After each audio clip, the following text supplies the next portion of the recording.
So eto mga sangkay, meron pong breaking news. GMA Network at mga halusos napabagsak po ng TVJ.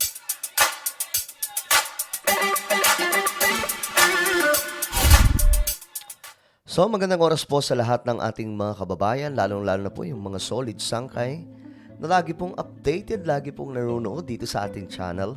Maraming salamat po sa inyo. Anyway, bago tayo magpatuloy, pakisubscribe po muna yung ating YouTube channel, no? Sa baba ng video na to, makikita nyo po mga sangkay ang subscribe button. Pindutin nyo lamang po yan, tapos i-click nyo yung bell at i-click nyo po yung all. At kung kayo naman po ay nanonood sa Facebook, huwag nyo rin pong kalilimutan na i-follow ang ating Facebook page. Eto guys, pag-usapan po natin itong balita ngayon kasi ayon po sa report, ang korte umano ay nagkaroon ng utos sa mga halusos o sa tape maging sa GMA Network. Napahiya po sila dito to stop using it Bulaga. Nako, mukhang goodbye po ito mga sangkay. Napahiya po sila dito. Sobrang nakakahiya ito mga sangkay. Lalo na, pinagpipilitan pa po nila nung una na itong Itbulaga ay sa tape. Lalong-lalo na po itong trademark nitong pangalan mga sangkay at lahat pa po ng mga ginagamit sa Itbulaga like yung kanta mga sangkay. So ngayon, napahiya po sila dito. Hindi ko alam paano ang recovery nila dito mga sangkay. Ayan po, Manila, Philippines, the Marikina Regional Trial Court Branch 273 has ordered television and production components or tape and GMA7 to stop using the trademarks EB Itbulaga and the Itbulaga jingle in its shows as the RTC granted the petition of TVJ on its copyright case. Ayan po mga sangkay, mula po ito sa Marikina Regional Trial Court Branch 273. Isa pong order mga sangkay na ngayon ay kailangan po nilang sundin. Diba? The Marikina Court upheld the TVJ petition after it filed copyright infringement and unfair competition against Tape and GMA7. Ang maganda nga po dito mga sangkay sa TVJ kasi nung pumasok po sila doon sa tawag dito TV5, hindi po muna nila ginamit itong kung anumang ano. Hindi po nila ginamit muna itong trademark na mayroon. Nikanta mga sangkay na ang nagmamayari ay si Vic Soto. Hindi rin po nila gaanong ginamit yung ibang lalo po yung word na Itbulaga. While itong mga sangkay, itong sa GMA, ginamit po nila halos lahat. So ito, napahiya po sila. Ito, panoorin po natin ang balita.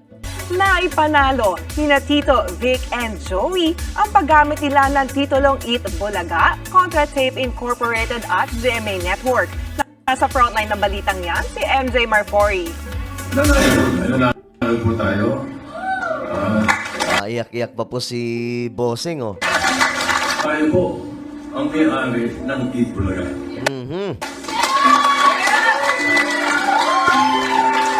It's official! Sina Tito, Vic, and Joey o TVJ ang tunay na may-ari ng Itbulaga. Grabe, no? Celebration to. So, napahiya po talaga dito yung mga halusos. Lalo po itong GMA Network. Kasi itong GMA Network, nakaraan mga sangkay, di ba? Mga nakaraang buwan. Tumutulong pa po yung mga opisyal nila doon sa mga halusos at tawag sa tatlong to. Hindi po nila ginawa, mga sangkay. Hindi po sila kumausap man lang, di man lang nila tinanong na okay lang ba kayo. Subalit nakita po natin na mismo mga abogado ng GMA, kinatigan po itong mga halusos. Ngayon mga sangkay, pahiya po silang lahat.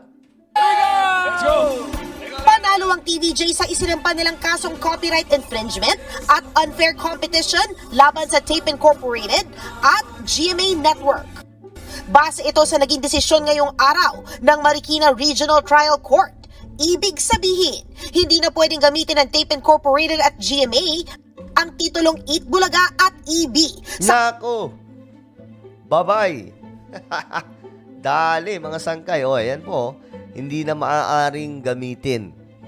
Ibig sabihin, wala na po ditong karapatan ang mga halusos, yung tape, yung GMA mismo. Diba? Kumakampi pa po yan sila doon dati. So ngayon, mukhang malaki ang pagsisisi ng GMA Network. Dahil nga po dito, mga sangkay, even the Filipino people, alam po nila kasi, hindi naman na kailangan i-memorize yan. Alam po nila, pag sinabing TVJ, ito po ay tumutukoy sa Itbulaga. When we say Itbulaga, tumutukoy po yan sa TVJ.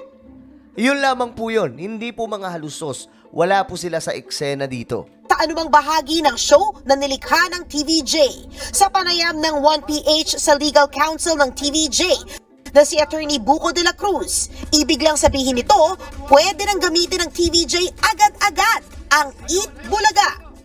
Anumang portion nito, kanta, jingle, segments ng mga nilikha ng TVJ.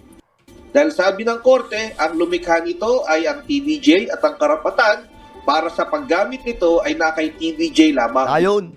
Kailangan ding magbayad ng danyos ng tape na aabot sa 3 milyong piso. Nako. Ayan na nga ba ang sinasabi natin, mga sangkay. Yan na nga, pababayarin na. Malinaw na eh. Kita na po ang resulta eh. So ngayon, pagbabayarin po sila. Pero ito ay lamang, itong mga bayad na ito, mga sangkay, itong mga sinasabing danyos, wala pa po ito sa kung ano man ang dapat sisingilin nitong TVJ na damage. Maliit na halaga lamang po yan, mga sangkay. Pinagbigyan na lamang po nila. Napakaliit na halaga ng 3 million, no? Pero mga sangkay, ganun pa man, magbabayad pa rin po sila. Nako po. Yan ang nga bang sinasabi natin eh. Bukod dyan, ibinasura na rin ng Marikina RTC ang mga counterclaim ng tape at GMA dahil sa kakulangan ng merit o legal na basihan. Nako po. Wala na. Ayan po, counterclaim of defendant's tape and GMA and hereby dismissed for lack of merit. Tapos, Masaya at emosyonal itong inanunsyo ng TVJ kanina sa kanilang Facebook Live. Ito nga yung dito po ng korte, yung aming sinasabi na tayo po ang may-ari ng Eat Bulaga. Maraming salamat sa inyong pagtangkiling. Maraming salamat sa mga dasal. Thank you. Enjoy. Ating talaga ang Eat Bulaga. galing, no? Dinaan po talaga nila sa legal na pamamaraan. Hindi po nila inabuso yung batas, unlike po sa kabila.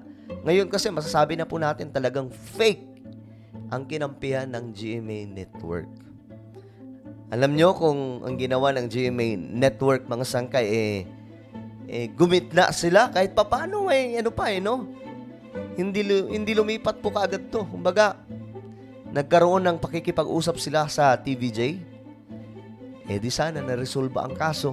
At di sana ang GMA Network ang tumulong pa sa TVJ na ayusin ito. Kaya nga lang mga sangkay, hindi. So ngayon, kanino ang TVJ? Nasa TV5. At ang mawawalan ngayon, yung GMA. Napakanta pa ang TVJ ng theme song ng Eat Bulaga kasama ang kanilang production team. Okay, so yun mga sangkay. Tapos na po ang laban. Panalo na po ang TVJ. Hindi ko alam paano po makakamove on dito yung GMA Network at mga halusos dahil nga po sa pagkapahiya sa kanila. Ano po ang inyong komento mga sangkay? Just comment down below. Now, I invite you please subscribe my YouTube channel, Sangkay Revelation. Hanapin nyo lamang po ito sa YouTube, then click the subscribe, click the bell, and click all. Ako na po ay magpapaalam hanggang sa muli. This is me, Sangkay Janjan. Palagi nyo pong tatandaan that Jesus loves you. God bless everyone.